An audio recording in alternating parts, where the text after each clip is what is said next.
வணக்கம். இன்றைக்கி கீதா சமையலறையில் நம்ம பார்க்க போகிறது மசாலா மேக்ரோனி பாஸ்தா எப்படி பண்ணலாம் அப்படின்னு தான். ஸோ அதுக்கு முதல்ல பாஸ்தாவை நல்லா வேக வச்சு எடுத்து வச்சுக்கணும். ஸோ அதுக்கு கொஞ்சம் தண்ணி ஊற்றி கொஞ்சம் உப்பு போட்டு ஒரு அரை ஸ்பூன் ஆயில் ஊற்றிக்கோங்க. அப்போ தான் பாஸ்தா ஒன்று ஒட்டாமல் நல்லா வரும். இப்போ கொதிச்சிருச்சு. இப்போ ஒரு கப் பாஸ்தா சேர்த்துக்கோங்க. ஹை ஃப்ளேமில் வைக்காதீங்க, ஒன்றோட ஒட்டிடும். ஸோ அதனால் லோ ஃப்ளேமில் வச்சு ஒரு 5 மினிட்ஸ் வேக வச்சிட்டிங்கனாலே பாஸ்தா நல்லா வெந்துடும். ஸோ இப்போ 5 மினிட்ஸ் ஆயிடுச்சு, செக் பண்ணி பாருங்கள்.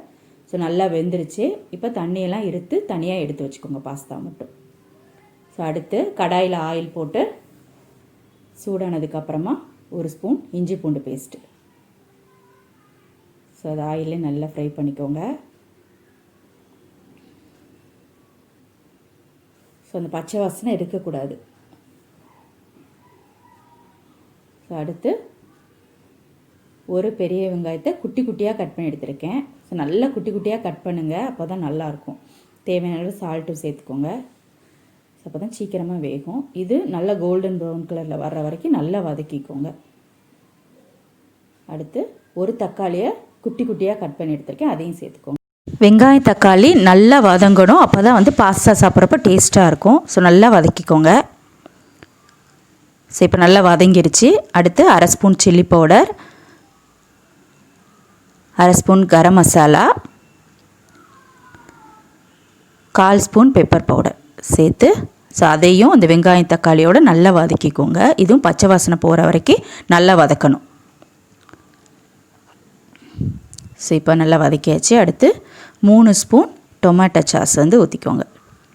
ஸோ இது உங்கள் டேஸ்ட்டுக்கு ஏற்ற மாதிரி தான். நான் 3 ஸ்பூன் ஆட் பண்ணுறேன். ஸோ அதை நல்லா ஃப்ரை பண்ணிடுங்க. ஸோ லைட்டாக வதக்கினா போதும். அடுத்து பாஸ்தாவை நம்ம சேர்த்துடலாம். ஸோ இப்போது வதக்கியாச்சு. ஸோ அடுத்து வேக வச்சு வச்சுருக்கிற பாஸ்தாவை இதில் போட்டுருங்க. ஸோ பாஸ்தா போட்டதுக்கப்புறமா ரொம்ப கிளற வேண்டாம், லைட்டாக மிக்ஸ் பண்ணால் போதும். இல்லைனா பாஸ்தா உடஞ்சிரும். அதனால் லைட்டாக மிக்ஸ் பண்ணுங்கள். ஸோ அந்த மசால் எல்லா இடத்துலையும் படுற மாதிரி மிக்ஸ் பண்ணால் போதும்.